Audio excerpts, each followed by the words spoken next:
Abagalwa abalungi abeekuumira ku Senga Faith 256 n'olwaleero nzize n'ensikina. Abaami baffe mbadde mukimanyi nti nammwe musikina. Gwe abasajja abasinga oba mmwe abasajja abasinga abali eyo munnange okusikina temumanyi nti nammwe kibakwatako. N'ogenda n'obeera ku munno n'asikina nga ggwe tomuwuuna. Bannange omusajja asikina awoomesa emmana. Omusajja amanyi okusikina awoomesa ekintu. Kwe kugamba n'onyumirwa ate naye akuwa amaanyi agasikina. Nabagamba kiringa okubeera ng'oyimba naye ng'abantu abalina okukubira engalo tebakuba. Oggwamu amaanyi kuba weebuuza oba anyumirwa oba tebanyumirwa. Kale obeeraawo ng'oli puzzled. Kyenkugamba nno kye kiki? Abaami baffe abalungi muyige okusikinako. Naffe mutuzzeemuko ku maanyi. Tumanye nti omuntu wange akola ki? Asiima emirimu gy'enkola oba naye anyumirwa. Nabadde mpitaayita nina mukwano gwaffe omu eyasazeewo n'angamba Senga nze njagala nkukolereko ka practical. Abaami basikina batya? Nabagamba ensikina teyina formula. Tetuyina nsikina eri awo nti muve ku bino ebyedda bye baagamba nga nkuwadde ekyalo gundi nkuwadde Masaka n'ogaba ebyalo byonna n'obimalayo buli omu ng'agaba byalo buli omu agaba byalo. Doola n'agaba ebyalo, Nankya n'agaba ebyalo, Jeeni n'agaba ebyalo nga ffenna ye mmoto. Kati ennaku zino ekintu twakigonzaamu omuntu okola ekikyo. Nammwe abaami ate nabagamba ensikina esinziira ku ggwe ky'owulira munda. Kubanga ekituufu kiri nti omuntu w'aba akuzina waliwo empulira gy'owulira. Omusajja w'aba awoomerwa oba omusajja w'oba onzina n'owoomerwa oyina empulira gy'owulira. Eyo empulira tofeekinga kunsanyusa ngambe nti owoomerwa nedda naye ate tobeera ddaala. Bw'oba owulira okubeera ddaala kwe kubeera ng'oba oli awo oba ngambe ng'obowa oba ng'oli awo nga ffala oba bwentyo bwemakira si ffala. Awo mba nkinyonyodde bwe okubeera ddaala kwe kubeerawo nga oli musirifu nnyo toli mukyamufu. Nga toli mukyamufu. So beera mukyamufu. Bw'oba owulira ng'owulira mu mutima gwo mulimu ekintu kite kifulumye omuntu akole ki? Akunyumirwe. Woba owulira ng'owulira oyagala kusiyiriza siyiriza. Woba owulira ng'oyagala kumpaanaako. So ngenda bateerayo ka audio kano mukawulirize bulungi. Gwe omwami ali eyo ojja kuggyamu ekyokuyiga ate nammwe abakyala abatasikina.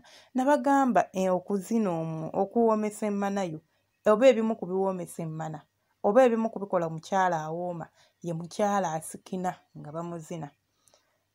Naye ggwe n'obeerawo ng'olinga ng'oba ekiki? Kale kambateereyo ka audio muwulire ku mwami ono engeri gye yasikinyeemu. Kati ggwe bw'oba okutta ensikina eyo n'ogyongereza ku mukira omuntu ne bw'oba toyina mukira munene ne w'oba nga omukira guli awo si sayizi eno eyalagirwa waliwo sayizi eri ennomo n'obeerawo zino ennene ennyo naye ne w'oba nga toyina sayizi nga kasayizi ko kati naye ng'omanyi ky'okola.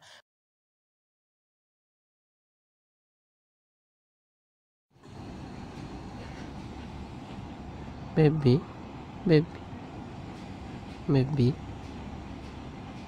nkubulireko owooma nnyo owooma nnyo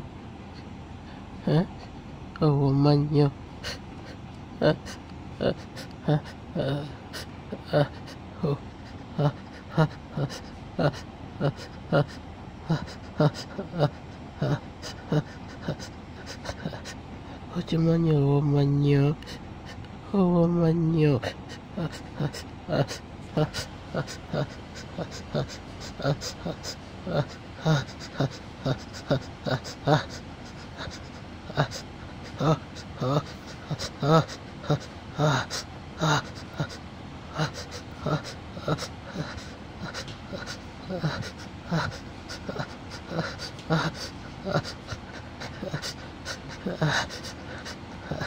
baby yana bakuze bulungi.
Ndowooza muwulidde kye mbadde ngezaako okubalaga nti asikina nga bwakuzina okitegeera n'asirikamuko n'asiyiriza n'akuyita nti bebi kugaana owulira nga kintu mukola ki mu kibuga. Ensikina za bika bingi, waliwo abantu ababeera mu kwezina nga banyumya nakugamba naye bebi okimanyi nti nno luli eri wakola ebitansanyusa nga takugamba nti akukola ki akunenya naye nga munyumya emboozi yammwe ate era esaanidde okunyumya nga mwezina nti ate nakola ki bebi n'omugamba kuganga muyina akaloboozi ke mwogereramu mwogera ebyabalungi mwogera ebyaba bebi nga binyuma muntegeera mikwano.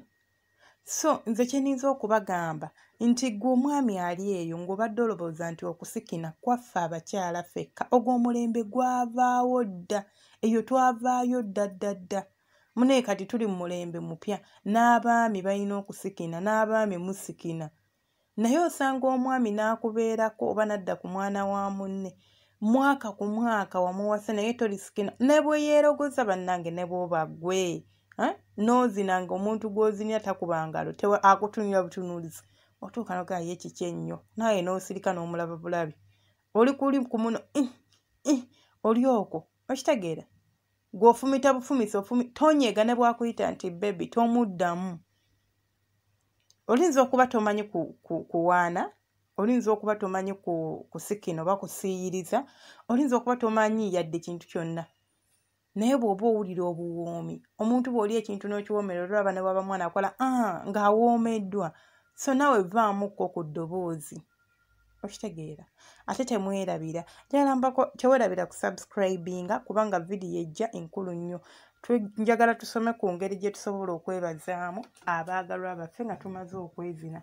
Abantu abamu muyina tendensi bwe mumala okwezina ositukawo busitusi n'oyingira ekiyigo ng'olinga dduka ekibabu, abalala ogwa buggweri ne bakusiimuula ogudde okwoya ennyo ne weebikka. Njagala tusomeko ku ekyo. So bambi gwe wena ng'oli mupya tewerabira kusubscribinga twegattako. Ate omukadde bambi neeyanziza nnyo mwebale kumpagira, mwebale kulaba audio zange, mwebale kulaba vidiyo zange. Gwe wena ng'oli eyo nga ka vidiyo kano kalina gye kakusanze manya bumanya nti kavudde ku Senga Faith 256. Genda ku YouTube yo, genda wali waggulu w'omusearching oba we tuyita search engine oteekemu ekigambo ekigamba Senga Faith 256 bajja kuleeta direct ku channel yaffe eno osubscribinge ojja kuba otwegattako butereevu.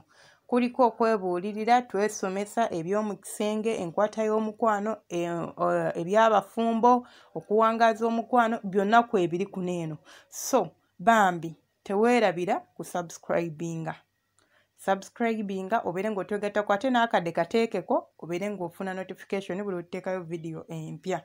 Omukama abankuumire. Gwe wena vidiyo eba ekunyumidde giwe ekigalo osubscribinge bambi musubscribinge mikwano gyange.